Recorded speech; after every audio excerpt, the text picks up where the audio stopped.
বাড়িতে কেউ আছিস? পারলে দরজাটা খুল। আমি এক পথহারা পথিক, তোর দুয়ারে আসছি।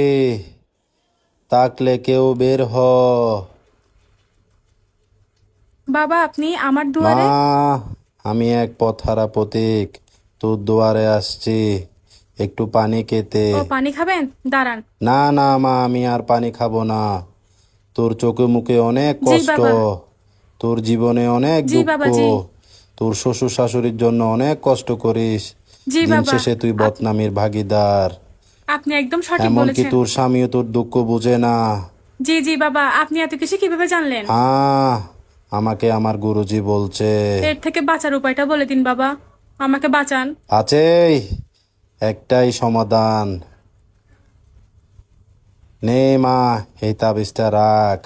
নাক দিয়ে 3 বার ঘ্রাণ নিবি, মাথায় ধরবি, তোর সব সমস্যা দিন দিন, সমাধান হয়ে তাড়াতাড়ি দিন যাবে। আমাকে।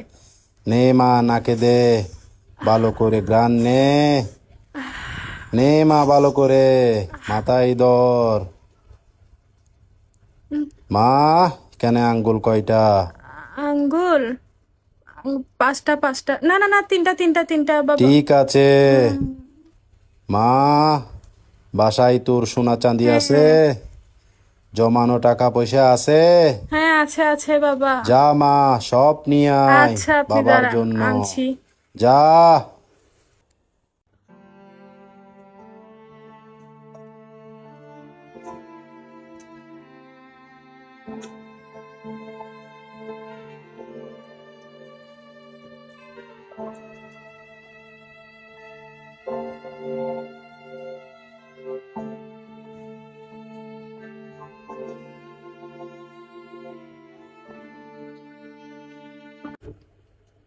মা, আর কিছু না নাই? বাবা। সব নিয়ে জি আসছিস? বাবা, সব নিয়ে দে, আসছি। বাবার ব্যাগে দে, সব দিয়ে দে। ঠিক আছে মা, দোয়া আচ্ছা, করে ঠিক আছে দিলাম। বাবা। আসি মা, আচ্ছা। বাবা আসি। বর্তমানে আমাদের সমাজে বেশিরভাগ বাসার বাড়িতে এই সমস্ত ভণ্ড প্রতারকগণ এসে মা বোনদের থেকে নগদ টাকা পয়সা ও স্বর্ণ অলংকার হাতিয়ে নিয়ে যাচ্ছে। এমন পরিস্থিতি থেকে বাঁচার জন্য নিজে সচেতন হবেন, অন্যকেও সচেতন করার জন্য ভিডিওটা বেশি বেশি শেয়ার করবেন।